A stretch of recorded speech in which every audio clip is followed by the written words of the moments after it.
కోయంబత్తూరు జిల్లాలో ఏనుగులు జనానికి కంటి మీద కునుకు లేకుండా చేస్తున్నాయి.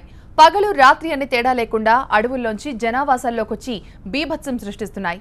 తాజాగా కోయంబత్తూరులోని కోవైపొడూరు వీధిలోకి వచ్చి చొరబడిన ఏనుగు నానా రచ్చ చేసింది. ఓ ఇంటి ఎదుట ఉన్న కారుపై దాడి చేసింది.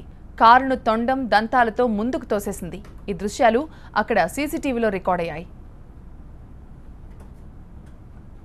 గత కొద్ది రోజులుగా గజరాజులు అక్కడ వారిని వణికిస్తున్నాయి. ఈ ఏనుగు కోసం అటవీ శాఖ అధికారులు విస్తృతంగా గాలింపు చర్యలు చేపట్టారు. అటవీ ప్రాంతం నుంచి గ్రామాల్లోకి వస్తున్న ఏనుగు పంటల్ని నాశనం చేస్తోంది. మనుషులపై దాడి చేసి ప్రాణాలు తీస్తోంది.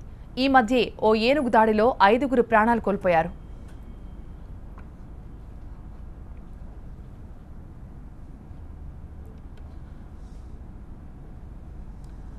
కోయంబత్తూరు జిల్లాలో ఏనుగు జనానికి కంటి మీద కునుకు లేకుండా చేస్తోంది. పగలు రాత్రి అనే తేడా లేకుండా అడవుల్లోంచి జనావాసాల్లోకొచ్చి బీభత్సం చేస్తోంది.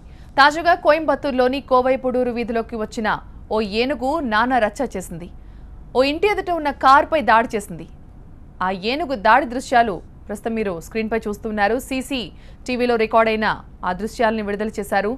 తొండంతో దంతాలతో ఆ కార్ని ఎలా ముందుకు తోస్తోందో మనం చూస్తున్నాం. గత కొద్ది రోజులుగా ఈ గజరాజు అక్కడి వారిని వణికిస్తున్నాడు. ఈ ఏనుగు కోసం అటవీ శాఖ అధికారులు విస్తృతంగా గాలింపు చేపట్టారు. అటవీ ప్రాంతం నుంచి సడన్ గా గ్రామాల్లోకి వస్తున్న ఏనుగు పంటలను కూడా నాశనం చేస్తోంది. మనుషులపై దాడి చేసి ప్రాణాలు తీస్తోంది. ఈ మధ్య ఓ ఏనుగు దాడిలో 5గురు ప్రాణాలు కోల్పోయారు.